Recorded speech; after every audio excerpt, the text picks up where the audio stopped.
O Lord God, our heads, bless your people. Once again, Lord, strengthen us thy faith, Lord.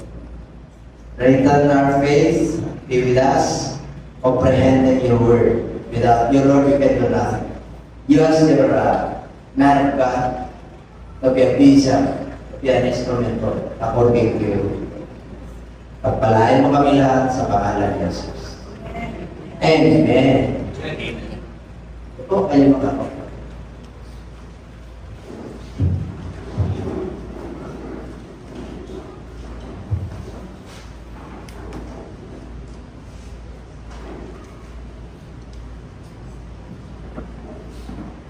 Okay, and our preaching this morning is entitled Restoration. Okay, restoration. What's the meaning of restoration? It is an act of restoring or condition of being restored. An example is bring back to former positions of condition. Sa maikling salita, isa sa ulit sa dating kalagayan. And the synonyms of restoration is renew. Diba? Revive, ano pa? Revive, renew, regenerate. Okay, yan po ang meaning ng restoration. Our biblical example is in the book of Genesis chapter 20 verse 7. Now therefore, restore the man's wife, for he is a prophet. And he will pray for you, and you shall live.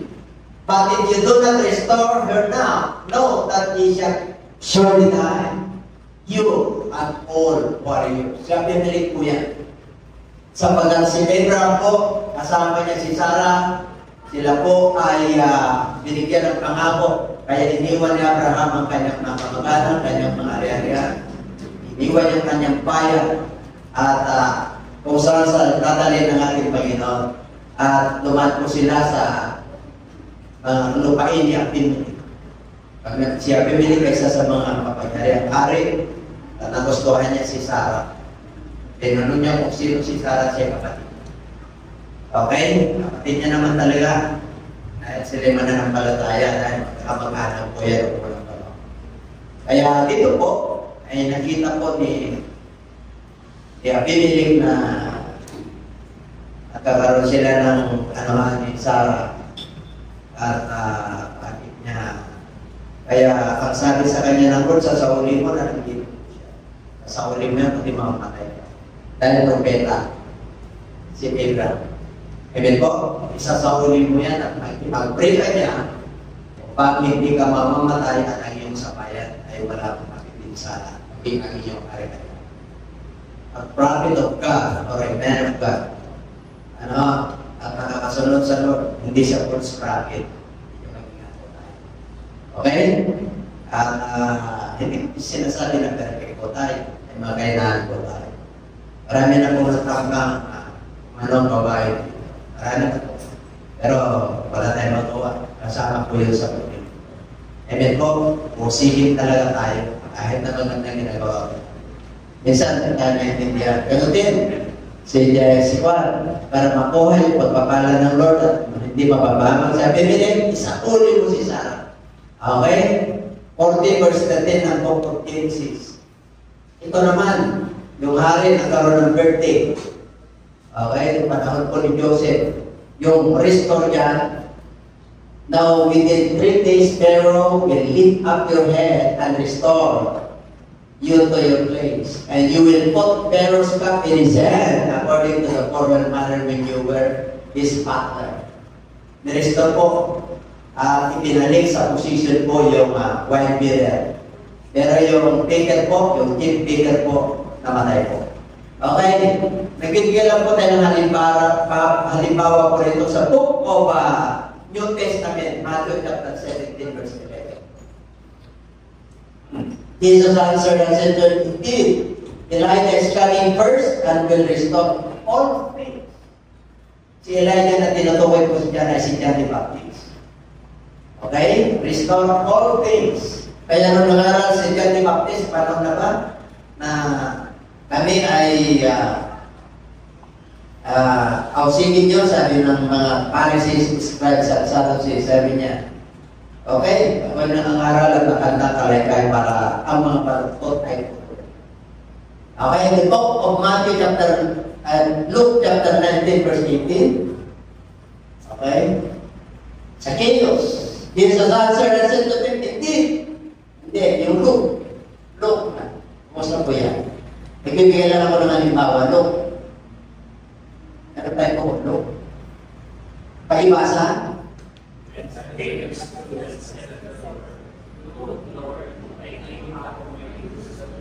And if I have taken anything from anyone by false accusation, I restore fourfold. Kung nandaya ako, isasauli ko sa kanila 4 na beses. Pari nandaya siya ng 10,000. Sasauli niya yung pinandaraya niya ng 40,000. Wala kang napansin sa New Testament, obligas mga collector ng taxes. Ang mga kadalasan, yung accusation mga accountant. Sino ang accountant dito? Naghirap, di ba? Sister, pati si Biral. Ito po yun. Nagiging pag-ibig po si Biral. Manis yan, 2 years. Sa Sidion, tama. Practice na lang ako ng private kasi lateralization. Lateralization, hindi po sabihin, marami kang kalaban. Kaunter mo sa mga, lalo na pera ng munisipyo. Kahit na ayaw mo, malalama ko. Ang gawin mo, iwas ka na lang. Hindi naman magalaya dito sa Bible, mga access. Pero hindi pinitulutan ng Lord na nag-GPA ako. Bakit graduate na ako. Pero makakabatid sila sa Pilipinas. Nakakabatid. Si Pastor Venus, nasama po siya. Nag-practice na po si Pastor Gia. Hindi ko sinasabi na, hindi. Tama po, yung kailangan, pag nasa ulilan ka, pag pinigiti mo ako. Amen? Okay, ganun lamang po yun. Kaya maganda naman si Gia, minsan, hindi ko pa rin na, kasi nagkikilusap yung mga klaro. Ganito ang babayaran sa biyaya, sinisingit sila ng milyon. Maawa ka naman, kahit yung taxes na napupunta sa kanila. Inukuha naman naman. Gobyerno rin. Hindi ko malaman kung saan ka pupunta. Kako, alam mo ang advice ko sa kanya? Alam niyo kung anong advice ko? Yung ginagawa mo, alam ng Lord na ayaw. Ngayon kung kaya pa ng concession, kaya pa eh. Amen? Ayaw niya. Kasi mamangusap. Kaya sila sa kayo, namusap kayo. Panahon na. Kaya sila nag-provide pagkakataon ng mangusap kayo sa akin. At titignan po natin. Mga halimbawa lang po yan. Kung titignan nyo mag-asawa, sinauli, Abraham at Gideon, relationship. Yung isa, positioning, sa hari yun. At hindi rin yun. Ito si Zacchaeus, obligado, tax collector. Sinasabuhin. Ibig sabihin din, restore. Tumarating ang Lord na dalawang kakausapin po tayo, encounter personally at tawag. Okay? Talapakan po natin ang ating Lord. Nandito na po tayo sa verse 3. Okay? Ang sabi po niya, on whom he also presented himself alive. He is suffering by many infallible proofs, being seen by them during 40 days, and is speaking of the things pertaining to the kingdom of God. Take note, si Jesus Christ, after 3 days resurrection, para hindi magduda yung kanyang mga laga, another 40 days siya. Espiritu na yun. Tinuruan niya sila ng another 40 days para hindi sila magduda. Amen po? Kasi ang espiritu po, hindi pwede mag-ihaw, hindi pwede kumain. Ipinahayaw lang na Lord sa kanila na kahit ako espiritu, dahil ako'y Panginoon Diyos, kaya kong gawin ang lahat ng bagay. Sabagat ako ay si Yahweh. Sinabing Yahweh sa Old Testament, yun yung God. Yun yung Diyos. Ano? Kaya dito po, ang sabi niya, ipinakita niya yung kanyang sarili na buhay. Noong siya naghirap, at marami pang mga bagay na pinatunayan na nakita ng mga alagad sa loob ng 40 araw. Ano ginagawa? Tinuturuan niya sila. Ano yun? Speaking of the things pertaining to the kingdom of God. Alam niyo, tinuruan niya yung kanyang mga alagad ng 3 Pero dito, another 40 days. Pero iba ng level niya. Iba ng level. Kasi nabuhay na muli. Naniwala na sila. Lahat ang sinasabi ni Jesus Christ pertaining to the law, nasusulat. Siya yung propeta. Siya yung anak ng Diyos. Ipamanak ng dalaga. And His name shall be called Wonderful, Counselor, at the mighty God and the everlasting Father and the Prince of Peace. Nakilala na nila ang sinasamba at tunay na Diyos na pinangaral ni Moses sa Book of the Law. Patas ni Moses, pag sinabi Book of the Law, Genesis, Exodus, Leviticus, Numbers, and Deuteronomy. 5 books of Moses. Genesis, the Book of Creation. Exodus, Leviticus, 400 years from Egypt. And ito, Leviticus, the Law, 10 Commandments. Lahat. Pag ikaw ay nagnakaw, okay? Wala kang pambayad, i-restore mo yun. Ipagbili mo yung sarili mo 5 times. Kung ang halaga ng isang baka, 5 baka ang papalit. Kaya sa batas ni Moses, pag wala ka ng ipit sa ipin, buhay sa buhay. Kung wala ka ng may bayad, at wala kang bayad. And that is our practice for today. The word restoration. Ayan ba nakatala? Okay. Amen. 40 days is very significant. 40 days and 40 nights, panahon ni Noah. Bumaha. Amen po? 40 days and 40 nights, nakausap ang ating Panginoon si Moses.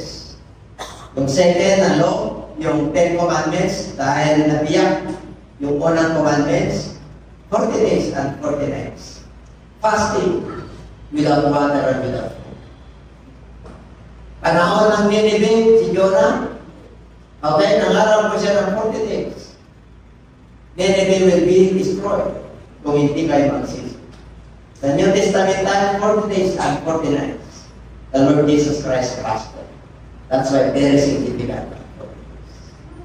Amen? At yung mataas sa panahon natin ngayon, pag namatay, 40 days. Di ba? 40 days. Pag kayo, 40 days. Doon na po ang kuya. Very significant. Bakit kasi sabi?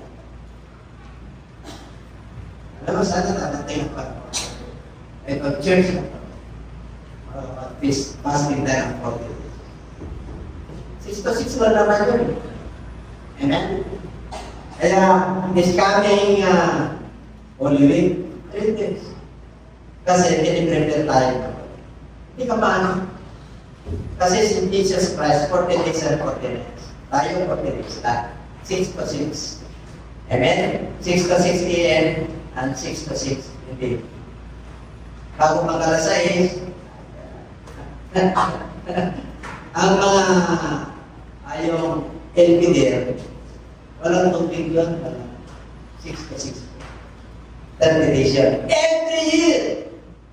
Hindi tama naman ang Muslim. Ang kanilang yaman. Hindi po. Tumarami po sila. Kahit na yung iba naman Muslim ay pinaglalaban ay medyo Vatican, extreme. Pero marami pa pa kayo. Ganun din po tayo. Marami pa pa kayo ay pati ba, Buddhist, mas maraming Kristiyano. Kasi siyempre, naniniwala sila kay Jesus Christ.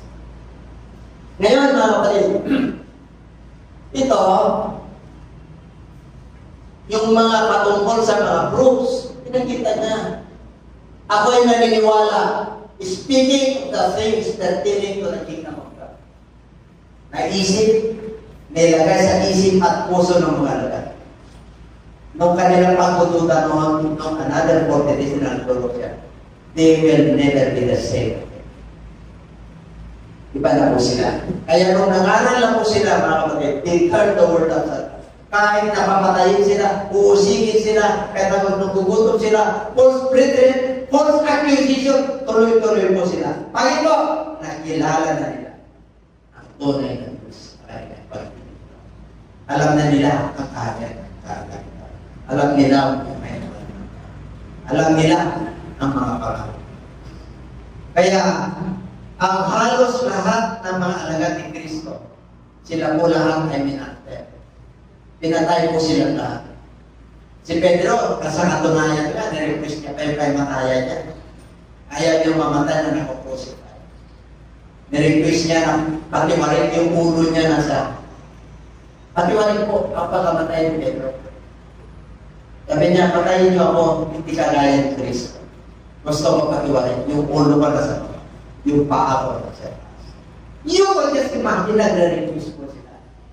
Hindi na nila alintana yung persecution, napapatayin sila, na sila yung nagutom at isukulong sila at pinaglalaroan ng mga hari. Pinaglalaroan po sila, mga kapatid. Dahil the church, pinaglalaroan po sila. Ang daming namatay. Ang daming sinakripisyo ng buhay para makarating sa atin ang gospel. Para makarating sa atin ang magpapagod. Kaya dumating po si Pope sa Asia Minor. Kaya nabiyayaan po tayo. Europe, Middle East, Europe, Asia, hanggang Africa, hanggang ganun katindi ang kapangyarihan ng kamatayan. Compare what the Lord na ginawa niya sa atin. Binigay niya pa rin. That's why we are not going. Na-enjoy po natin kahit na anong hirap ng karutan. Ilagay naman sa atin. Papayapaan, pagkatata. Yung buhay na malalo. Kaya huwag tayo maginawa. Huwag kang maginawa. Pagdating sa Lord, anong sabi ng book of 1 Corinthians chapter 15, lahat ng labor sa Lord hindi mawawalan. Amen? Pag nagsakripisyo ka tungkol sa Panginoon, pag-withdraw ka sa kapatid, dahil nag-deposit ko ka ng mga Amen po? Kaya sa verse 4 na po tayo. And being assembled together with them, they commanded them not to depart from Jerusalem, but to wait for the promise of the Father which He said, you have heard from me. Tinuruan niya sila ng 3.5 years yung mga magaganap at mangyayari sa kanya. Kaya huwag kayong umiwalay. Yan lang kayo sa Jerusalem. Yan lang kayo sa Temple of Jerusalem. Again, nandyan yung promise. Alam niyo, pag sinabi nandun yung pangako, hindi pa nila alam yung Holy Spirit. Basta, ano lang kayo na? Mag-wait na kayo na.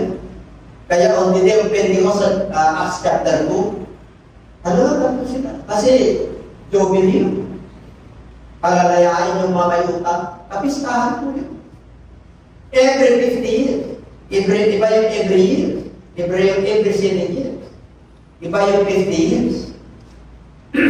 Nung resurrection ng ating Panginoon, I think that Pentecost is 50 years yan. Kaya lahat ng mga udo nandun. Nung nakaharap sa Apostol Pedro, sa Acts chapter 2. And they were all in one accord in one place. And when the day of Pentecost was fully come, they were all in one accord in one place. Kaya nandun po ang nangyari sa kanila. Kaya yung pangako ng Diyos, nandun. Tapos po sila lahat ng banal na espiritu. Kaya itong Jerusalem mga ngayon, pag sinabing Jerusalem, ay mga kapatid, ang capital city ng Israel dati is Tel Aviv. Tama? Nung pumunta kami noong 2013, Tel Aviv. Kailan nagkaroon ng Israel ng Jerusalem? Yung first term ni Trump, he-declared the capital city of Israel is Jerusalem. Ang daming nagalit sa kanya, yung second term niya natalo, di ba? Amen? Siya lang ang nakapag-declare. Ang dami na kanya sa kanya, ang mga aral niya. Lagi sa Europe, ang dami. Bakit po? Kasi wala din na talaga darating ang Lord eh. Tingnan po. Kaya dito po, nakikita ko yung promise of the Father. Ito yung narinig niyo sa akin, Pai. Pahibasa na malakas.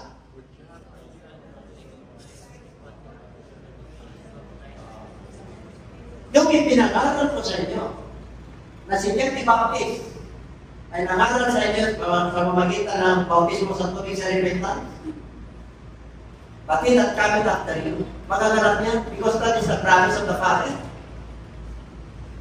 Magaganap niya, mula ngayon na tinuturuan kayo ng 40 days. Mangyayari yan at mangyayari. Amen? Okay. 6. Therefore, when they have come together, they ask him, saying, Lord, will you at this time restore the kingdom to Israel? Ito ang title natin. Ito ba, Panginoon, ng panahon para sa uli?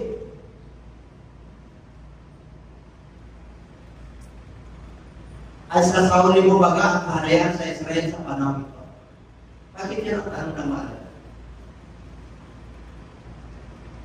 40 days yan ha, mag-resurrect. Sabi.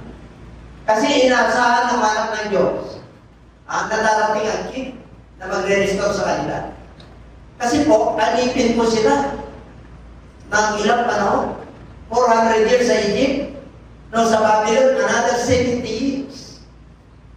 Sa katigasan ng ulo nila, from Malakay to Book of Matthew, yung pagitan, another 400 years. Ilang taon, ilang libong taon na inalipin ang bansang Israel. Nandiyo kung kailan lang natipon at na-fulfill yung Book of Jeremiah, natitipunin ko ang lahat.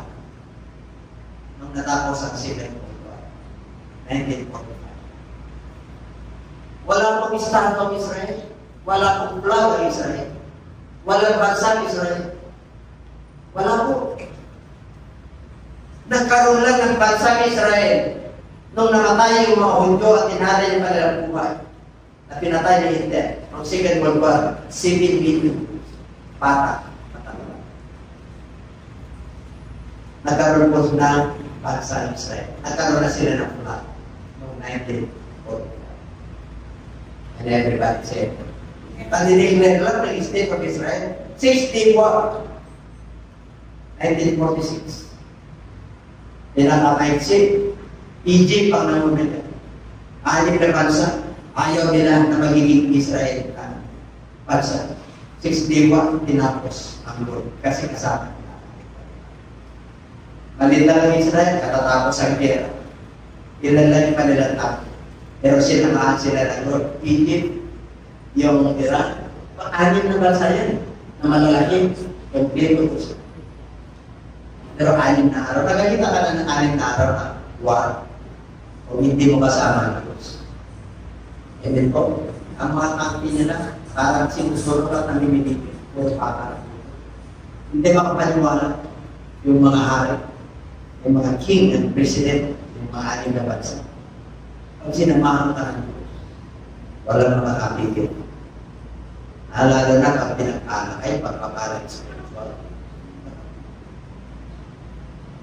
Sunod lang tayo. Sabi ko sila nasa parang natin ngayon.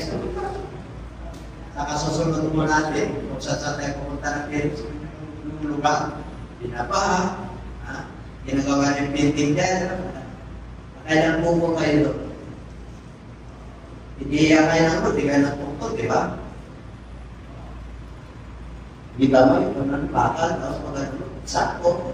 Hindi mo ba yan? Pero hindi mo ka magpuntod. Sino lang puntod? Pinagalingan natin sa pala. Wala nang iba. Wala. Hindi ka na-experience. Bravo talaga. Hindi yan ang puntod. Doon sa dating ano natin, wala nang puntod. Ha? Baka na kaya na kayo magsabi? Ako na, umano ko ng konti eh. Kasi medyo galit ako nun. At-at-at pagkagat eh. Pinapyas na ng konti yung buko ko na gano'n. Tsaka pala yun.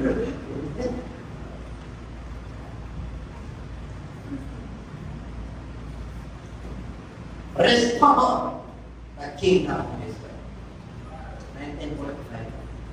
Hanggang ngayon, yung Hamas, lumalaki ang digmaan sa Israel. Habang lumalaki at sumusurrender at natatalo yung mga away, lumalaki yung kanila sinasabi. Sa kanila talaga. Better you like it or not. From the rising of the sun and the rise, the sun goes down. Kanila yun. Sinabi niya, that's what. Kanila natin yun, umaraw. Oo. Wala tayo lang. Bigay ng Diyos eh. Kahit na maraming mga hari na mamahala, kunin niyo yan. Sakupin niyo yan. Kahit na makapangyarihan, yung unang sakop nila, yung Jericho Wall. Walang makakasakop yun. Ilang yung kapal ng yung wall. Kaya nga, hindi sila gumamit ng armas doon. Ginamit lang nila yung tamboli na mapaan yung mga priest. Inikot nila ng 7 araw yun. At yung pang 7 araw, ano kanilang isinigaw? Kanya-kanya sigaw. Kasi naman sinabi doon eh. Basta nang sumigaw sila. Natupok na. Purihin ang Diyos. Bumagsak na. Nagtagumpay kami. Bumagsak. Amen po. Walang tangkiro, walang aeroplano. Pagsunod lang sa utos ng Diyos. Ganun kapangyarihan ng Diyos natin. Sabi ko sa iyo kapatid, pagsunod lang. Sakit ka? Sunod ka lang. Sabi ng doktor sa iyo, tunaw ng papa. Kasi, binatakay ng puso. Naresto ka na Lord. Binuuli ng papa. Pinilanap, di ba? Andiyan pa ba kayo? Pati kabuhayan mo, nilos tayo mo. Pero nung nakaimod ka, niresto. Nawala yung una, dahil po pandaraya yun, pag sinukalit. Pinalitan ako ang papa. Kaya, restoration yun. Di ba? Pag nirestore ka na natin Panginoon. Amen? Okay, malapakan natin ang Lord. Amen.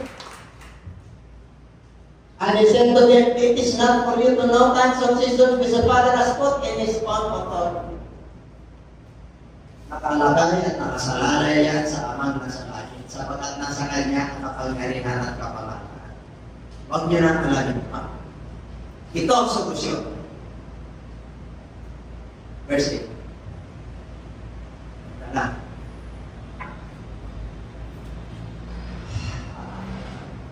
Pag sinabi ng Lord, tinuturan sila. Ito ang pinakamat. Baka natanggap kayo na kapatid na nagkakalit sa Diyos. At lahat ng mga pinakaliwanag ko sa inyo, maiintindihan. Kasi may kapangyarihan kayo na Diyos. At tanggapin niyo ang Banal na Espiritu. Kayo ang magsasabi sa mga tao. Kayo ang magsasaksi kung anong kapangyarihan ng Diyos. Kaya pag ikaw ay puspos ng Holy Spirit, yung kapangyarihan ng Diyos na nasa iyo ay limitless. Ano yan? Ibig sabihin, limitless. Pag ikaw ay sumusunod sa Diyos, sincere ka sa Diyos, tapat ka sa Diyos, ano sabi ng Jeremiah 33? Tawagin mo siya, call unto me, and I will answer you. And I will show you mighty things that thou knowest. Nakikita mo sa iyo. Ang mga bagay at ipaparanas ko sa iyo, yung mga bagay na hindi mo pa nararanasan at hindi mo pa inasa. Ganun kapangyarihan ng Diyos. Limitless. Kaya pag puspos ka ng Holy Spirit, napakaraming provision ng Diyos. Count your blessings, name them one by one. Hindi mo kaya pa. Hindi mo kaya ng numbers. Hindi mo kaya ng ilan. Alam nyo, sa totoo lang ako, bilang siya. Sa araw-araw ko, kasi mahilig po ako, meron naman talaga notes. Every year, pati yung mga notes. Nakakawin, wala. Ang enroll lang natin, 150. Ang subscriber sa atin, 2,006. Hindi na rin nagsama na rin mga membro eh.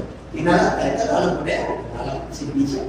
Kung makaroon, may pagkakita lang sa kuha siya. Ano kita siya. Ama? Hindi kasi talaga madaling ano eh. Wala pa rin ito. Pero ka, pinagkakain niya na yung malala. Another 40 days pa. Hanggang ngayon! Totoo pa rin ako sa pamagitan ng Holy Spirit. Hindi natapos. Hanggang sa pananatig, pinagdalikan tayo. Kaya dito, okay lang. I-click mo. Hindi, i-click mo yung tumipos. Diba nag-kwento lang? Diba nag-kwento lang? Sila yung hindi ko, tumitigil.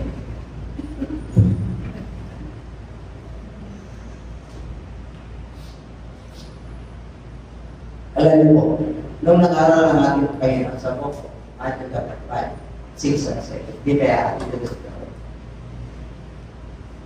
Ilang oras po, yunintuhan niya sila sa pagod. Ilang oras po yun, 5, 6 and 7. At saka yung alagad ng ating Panginoon, yung after the resurrection of Christ, yung book of Luke, nung isinulat yan ni Luke, 12 years, na-encounter niya ang ating Panginoon. After 12 years pa, nung pinangaralan mo sila, si Paul, 24 years, bago niya naisulat ang book of Romans. Yun yung unang aklat. Tingnan nyo, ang unang aklat niyan, yung Gospel of Matthew, Gospel of Mark, Gospel of Luke, Gospel of John. Di ba? Pag tayo rin, basahin natin ang Gospel of John. Di ba? Nung tayo po ay ginagawa ito. Yun po. Kung sinabi Gospel of Matthew, Mark o John, yung buhay ni Kristo, tama ni Kristo, kamatayan ni Kristo, yung ministry ni Kristo. Yung resurrection, yung kamatayan. Pero sa Book of Acts, iba na rito. Tinuruan niya sila. Amen? Kaya yung Book of Acts, chapter 1, yung 1, 3 to 8, yun yung muling pigkas na ating Panginoon sa kanyang mga lalad. Yung Acts chapter 1, verse 3. Ilang years bago siya bumisita ulit. Sino binisita niya yung alagad niya? Hindi. After. Binisita niya yung kanyang alagad sa Book of Acts chapter 9.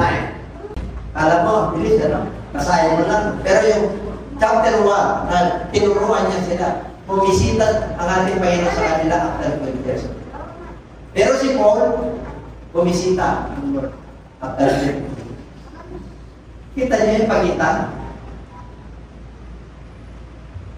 Kaya nga 400 years ang pagitan ng Malakay at Matthew. Kaya pag bumisita ako sa iyo,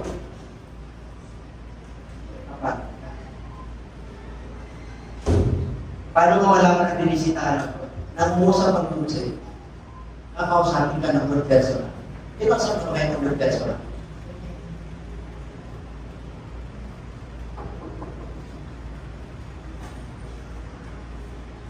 Hanggang hindi ka kausapin at encounter ng word personal, wala kang patutuo. Yung patutuo mo, nais yun ang bisita kayo. Dapat okay. Sincere kayo naman. Makikita niyo kung paano mangyari yan. Kaya itong pagbisita ng Lord sa mga alagad, Tingnan nyo ang nangyari. Promotion na tayo. Dito na ako maging pasalis. Dito na kayo mag-isip. Palampakan natin.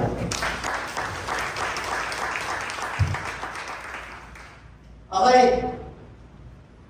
Nung natapos ang Lord ng ministry, nakatanggap na sila ng Holy Spirit. Book of Mark. And he said to them, go into all the world and preach the gospel to every creature. Nangarap na po sila. Ang lakas ng loob nila. Kahit na magpupungutan ng ulo, kahit na namatay na si Santiago, pinatay niya yung si Santiago. Even po, at ikinulong niya si Pedro. Yun ang sunod na papatayin niya, pero hindi pinintulutan ko. At tatakang nilang mangalan, tingnan mo. Horror! Kahit na hindi na kahit na Hudyo sila, lampas na sila sa boundary ng mga Hudyo, ipinangaral pa rin nila. Tingnan nyo. Pagibasa.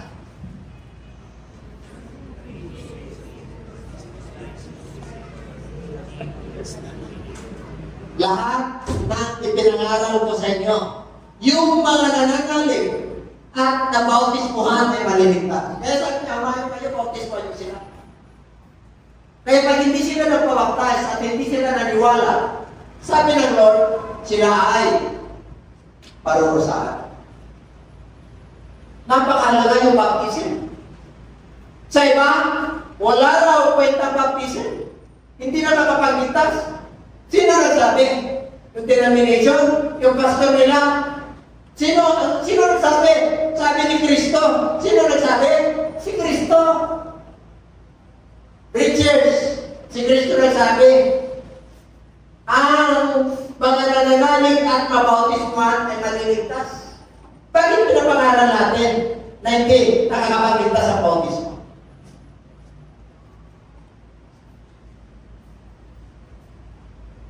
Masakit. Pero totoo. Parurusahan. Bakit? Hinangaral. Dinaniwala sa bautismo. Di parurusahan. Ano pa?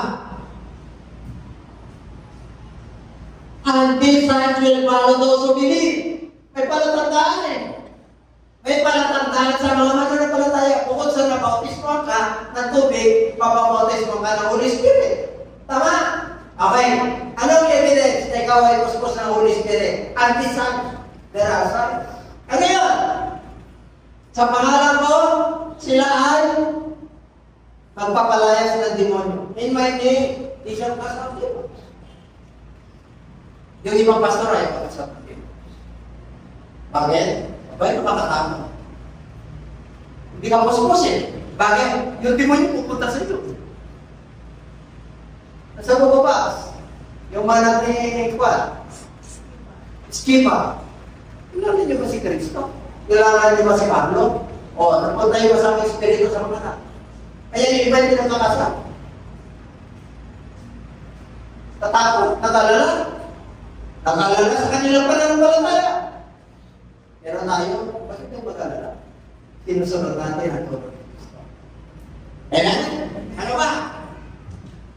In my name. Hindi pa tayo tapos yun. In my name, they shall cast out in my name. In my name, they will speak with your tongues. Marami bang naniniwala rito? No. Nung early church pa raw yan, kailanman hindi nagbago ang ating Panginoon. Hebrews chapter 10 verse 8, Jesus Christ is the same yesterday, today, and forever. Ang batas ng Diyos ay hindi nagbabago. Si Kristo ay hindi nagbabago. Ang Diyos ay hindi nagbabago. In this world, there is nothing permanent. Pero ang Diyos, kailanman hindi nagbabago. Heaven and earth pass away, but the word of God remains forever. Amen? Hindi nagbabago yan. Kung nag-speak in tongues yung early church, mag-speak in tongues din tayo. Bakit evidence mag-speak in tongues yung mga apostles ng Holy Spirit? Bakit po? The baptizing of water is the visiting minister who is in church in water baptism. But the baptizer of the Holy Spirit is Jesus Christ. The Lord knows our hearts and our being. Kilala na tayo kung karapat-dapat tayo bautismahan ng Banal na Espiritu. Kasi kung may mga reserva po tayo at hindi natin may suko sa loob na kailangan natin at bisyo, di mo ko tatakot niya kasi pananyan. At besides, self-follow din. We will stop him. His spirit tax. Ano ba?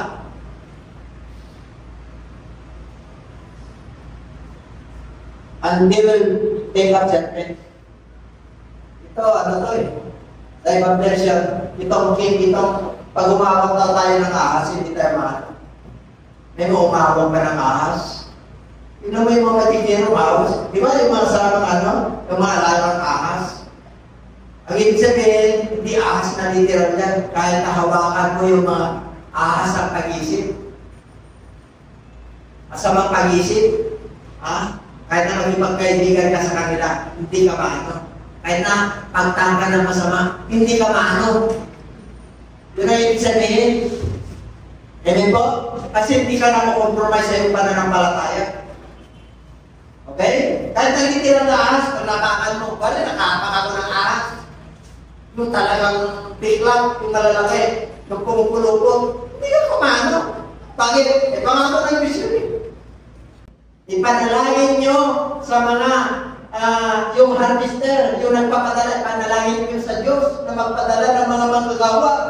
Hanggang sa panahon natin ngayon, kunti lang ang manggagawa, samantala napakaluwag ang aanihin. Pero mo, pagka pinakalawa ka na ng asok, pag pinakalawa ka na teacher ka, elder ka sa church, deacons ka sa church, papalan ka, evangelist, papalan ka. Amen? Bakit? Kukunti lang eh. Kukunti lang ang nangangalan. Kaya na, di ba? Sabi ko kay brother, nakano tayo ka? Libre yun. Pagkasama ako talaga kahit saan. Saan mo ako saan tali. Kaya sabi ko kay brother, ay kaya nandito si sa Araneta. Ay sikat na sikat kayo. Ano? Ako, karapatan sa kanya kasi nandun kami sa ikalan, ikaw na sa kanya. Kasi pare kayo babae. Tapos dito sila, dito lapit. Kasi dito lapit, wala namang motor niya lang sa Senado, nakatatlong term na eh. Nasaan ka, di ba? Pero bakit yun ang saan yun? Ang naglalakad. Amen? Pag mga ganun, nakakano rin, nakakamo sa kapal ko siguro. Sa pangalan mo. Amen? Basta tayo dadali. Darating ang panahon na lahat ng pananampalataya ng wagkat o sige. Sa majutin yan, makikatapiti po. Walang tataya, walang hari, walang makapaganak yan. Ibibilang po kayo. Sino ang nakakatama bilang ko, ala-ala kay Kristo. Pare, nagkaroon tayo ng tataka. Tataka, di naiwan. Naiwan eh! Naiwan! Ay, bakit? Alam niya eh. Lukwan eh. Ako ko ni Lord, panalo ng kapitasan ko lang panupot eh. Yung sinabi ng Lord eh. Tayo, alam natin ang kasalanan, pumapasok pa tayo. Di ba? Okay na. Kapitala, nagtulungan mo ako na itong kahinaan mo na. Lord, iturpisyo ko na ito, talagang pinunuhan ako ng ninunulo ko, laki na namin ito. At pista talaga, kami talaga, nangu. Ay naging mananampalataya ka na. Lalangon ka rin ba? Hindi. Katapos na sila malagong, saka ka lang tatating. Siyempre, oras na eh. Nakuha niyo, ay pag-pay mo, tumatay. Talo na yung dito mo, talo na. Talaga sinadya ko. Bakit? Maganda ko limas.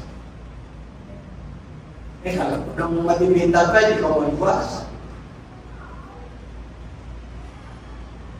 May mga pastor na kakontemporary ko, talagang matindi kami, pastig kami ng 40 days, 30 days, 70 days. Ha? So Tutukan natin yung ating kaibigan doon. Doon sa pa. Ang tawag ito, yung mga clubs, para sira natin sila doon. Sino na sira? Sila? Wala na sila eh. Tinignan mo sa doon ba rin sila pagkapastor, wala na eh. Tamo pa sana, nakita ko, dilibaw ko talaga yan. Nangaral siya sa club, pero nandiyan pa rin nangaral. Ibig sabihin, nakapagpagubayan niya. Hindi ko na nakikita mga club. Wala na rin sa ministry. Ano sa palagay niyo? Nakakain. Kaya kayo, kasalanan na. Si Jesus Christ ka umiiwas. Ikaw pa, umiiwas. Sino ka? Ay, talagang di ako iwas. Si Jesus Christ talagang sinabi ni Pedro, gusto kong lumakad sa tubig. Lord, nagpasting ako ng 40 days at 40. Sinabi mo, Lord, na ako'y lalakad din sa tubig. Naku, mga kapatid, kung hindi ka marunong mag-swimming, huwag ka lalakad sa tubig. Taka niya, meron nangyari. Sa Korea, kainitan nila sa pananampalataya. Pumunta sila sa dagat, inalis nila. Nagpasting din sila. Sinabi lang sa kanila ni Lord. Yung sinabi ni Lord na ganyan, kunin mo nila. Kasi sabi ng Bible, the prophets and law is until God. Hindi lang ako sa pagkakain ko. Yan, ba? Kaya mo sabihin na, sinabi sa akin ang Lord. Meron tayo isang preacher dito, no? Lagi niya sinabi, may pakalan pa, nawala na. Bakit ganyan ka? Sinabi niya pa, kinod niya eh. Sinabi lang sa kanya niya, sabihin mo na lang, sinabi ng salita ng Diyos. Yan, sasahin mo. Pero yung direkta na sinabi sa'yo ng Lord, huwag sabihin mo. Sa pamagitan ng Banal na Espiritu. Amen po? Kasi pinakita natin sila eh. Banal na Espiritu po. Yung nag-transpire sa atin para makatulog tayo sa katotohanan.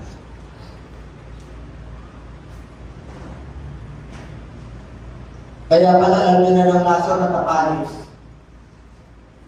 Hindi, sinabi ni Jesus Christ. Masim-masim na, kunin mo pa rin kasi don't tell the Lord your pag mong tuksohin ng iyong alam mo na kasalanan, ginagawa mo. Hindi ka ayaw na ng Lord. Amen po, ano ba? Pag sila ay nagpandong sa may karasama, sila ay kagaling. Tanong, lahat ba umahin? Gumaling mo yung pasinatalo mo. Hindi mo nakita. Kasi tinitignan mo, ang kanyang kagalingan. Ang kagalingan po, pag hindi nananalig yung pinapray mo, hindi talaga kagaling yan. Pero dahil sa gospel ng Lord, yung kaluluwa niya, pinagaling ng Lord. Tinatawag ng Lord. Kasi pag nagduda yung pinapray mo, pero pag hindi nagduda, nagpatuloy siya, gradual ang kanya. Pero instant and gradual. Ayun, hindi mo ako, hindi siya sumasayo ang Lord kasi hindi bumalik. Pinay ka ng ilang panahon, tapos pinag-pray ka lang ng sipits eh. Ilang minuto, magaling ka na kagad. Ay, hindi ko.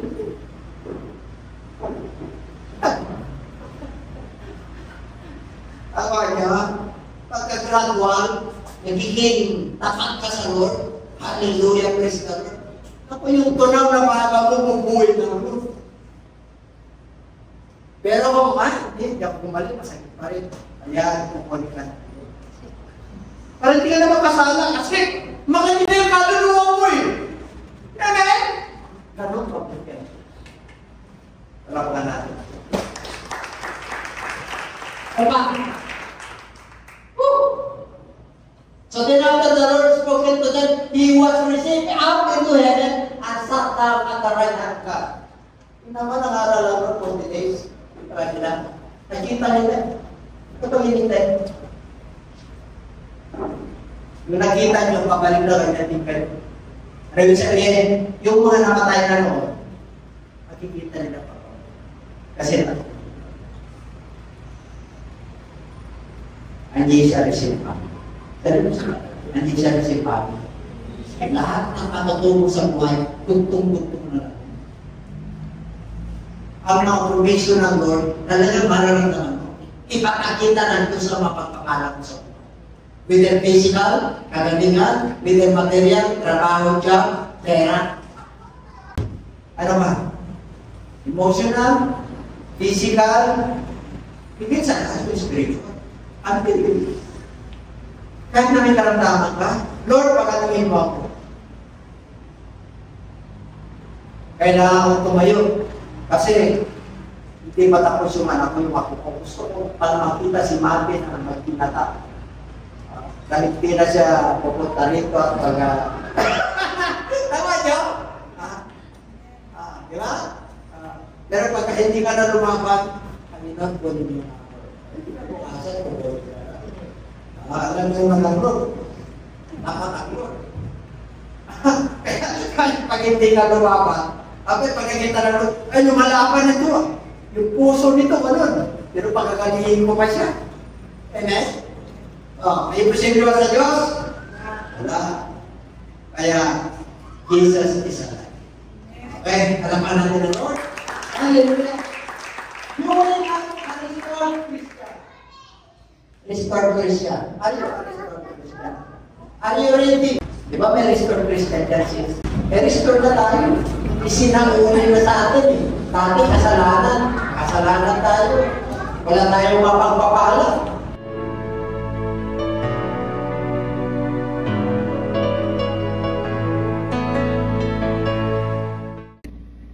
Magandang gabi po sa inyong lahat, mga kababayan ko po, kapwa Pilipino at sa mga Kristiyano po na kagaya ko.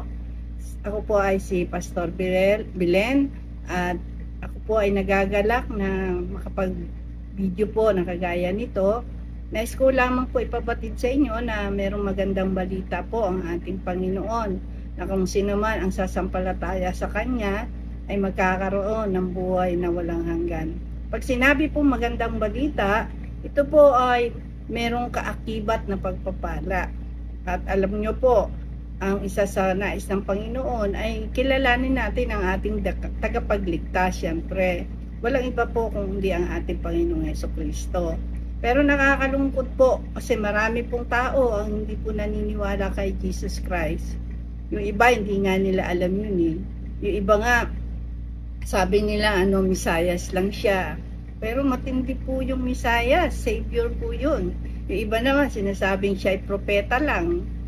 At ang iba ay tao lang. Ano man ang inyong paniniwala, kapatid, ang Diyos po ang nakakakilala sa inyo. Wala pong nais ibigay sa atin ng Panginoon, kundi kaligtasan. Na kung sino po ang tatanggap sa ating Panginoong Hesus, maniniwala po sa Kanya at tatalima sa Kanyang mga salita, tayo po ay magkakaroon ng buhay na walang hanggan. Pangako niya po yan. At nawa, maniwala po kayo. At nais ko po ipabatid sa inyo mga kapatid, na wala po tayong ibang gagawin kundi tayo po ay lumapit ng taos-puso sa Panginoon, magsisi sa ating mga kasalanan, at tanggapin po natin ang kaloob ng Holy Spirit at mamuhay ng may kabanalan. At sa mga nais po na tumanggap sa ating Panginoon bilang Savior and Lord ng kanilang buhay, magagawa po natin ito sa pamamagitan ng panalangin, ng pagtanggap. Samahan niyo po ako sa maikling panalangin po ng pagtanggap para po tayo ay magkaroon ng kaligtasan sa ating kaluluwa. Naghihirap ka na nga sa mundong ito tapos hindi ka pa maliligtas. Pag namatay ka, kawawa ka naman kapatid. Kaya habang may panahon pa, may pagkakataon pa, wala namang mawawala sa atin. Kundi subukan natin ang inaalok sa atin ng Panginoon na magandang balita. Sa totoo lang mga kapatid, ang kasulatan po ay hindi ginawa para lamang po sa matutuwid na tao. Ang kasulatan po ay nagawa dahil nais ng Panginoon abutin po ang mga taong makasalanan. Yung mga taong walang ginawa kundi kasamaan. Yung mga tao na walang inisip kundi ang mga gawa ng kaaway. Mga tao na walang pagkilala sa ating Panginoon. Nakakalungkot man, sila po ay mapapahamak kung di po makakilala sa ating Panginoon. At kaya po tayo ay binibigyan ng Panginoon ng pagkakataon sa gabi ito na tanggapin po natin siya sa ating buhay. Kung nais niyo po na tanggapin ang ating Panginoon bilang Savior and Lord, bagamat yung iba hindi po talaga naniniwala sa salita ng Lord, ay kapatid, kawawa ang iyong kaluluwa. Kaya sa mga nais po na tumanggap sa ating Panginoong Yesus, wala po kayong ibang gagawin kundi tayo po ay manalangin at sumunod po kayo sa maikling pagtanggap po sa ating Panginoon. Pikit po natin ang ating mga mata, tayo po dumulog sa ating Diyos na buhay. Amang banal na makapangyarihan sa lahat, aming Diyos na buhay, tunay na ang iyong mga salita ay totoo at makapangyarihan. Sa oras na ito, Panginoon, kami po ay lumalapit sa iyong harapan, nagpapakumbaba sa aming sarili. Kilala mo po kami. Patawarin mo po kami, Ama, sa lahat ng aming mga pagkakasala, pagkukulang na nagawa sa iyong harapan at sa aming kapwa. Patawarin mo po ako sa lahat ng aking mga kasalanan. Kasalanang maliit, kasalanang malaki, pareho po sa iyong harapan. Linisin mo po ako, patawarin mo po ako, at gawin mo po akong karapat-dapat na maging anak mo. At sa oras na ito, tinatanggap kita bilang sariling tagapagligtas ng aking buhay. Pagarian mo po ako, Ama, mula ngayon hanggang sa iyong pagbabalik. Tinatanggap kita bilang isang Diyos sa aking buhay. Salamat po sa kapatawaran at kaligtasan na aking natamo. Ito po ang aking samudalangin sa iyong dakilang pangalan, sa pangalan mo po, Panginoong Yesus. Amen. Ang tinanggap po natin ay ang Panginoon. Hindi po natin tinanggap ang anumang relihiyon kasi wala pong relihiyon na napako sa krus. Tanging ang ating Panginoong Yesus lamang po ang ating tagapagligtas. Kaya kung kayo po ay mananalig sa ating tagapagligtas, ang ating Panginoong Yesus, tayo po ay makasusumpong ng buhay na walang hanggan. Sana po sa susunod nating video ay subaybayan niyo po ako. Marami po tayong pag-uusapan tungkol sa mga bagay na nais ng Panginoon sa ating mga anak niya. At sa lahat ng tao na makakasumpong po ng pagpapala sa harapan ng Panginoon. At yun po yung mabuting balita. Sabi nga po sa Bible, ang sino man daw po na nag-iipon ng kayamanan sa panlangit ay makasusumpong ng mga bagay na kakapakinabangan po. Pero yung mga bagay na hindi natin pinapansin, yung mga bagay, mga kapatid, na sabi natin mga pinupukosan ng mga tao ngayon ay yung mga bagay na panlupa, yan po ay wala tayong mapapakinabangan po. Hanggang lupa lang po yan. Ang mahalaga po ay yung pangako ng Diyos sa buhay na walang hanggan. Salamat po, at alam ko po na sa panahon ngayon marami po ang naghihirap. Kung wala pa si Lord sa buhay mo, mas kawawa po kayo. Kaya ang Diyos po, abang may pagkakataon, tayo binibigyan ng Panginoon ng pagkakataon para makilala po natin siya, na siya ang ating tagapagligtas at siya po ay maaasahan natin sa lahat ng panahon. Buhay man o mawala man tayo sa mundong ito, hindi po tayo iiwan ng ating Panginoong Yesus. Yan po ay pangako niya. Pagpalain po tayong lahat ng ating Diyos na buhay at magandang gabi po sa inyong lahat. God bless po!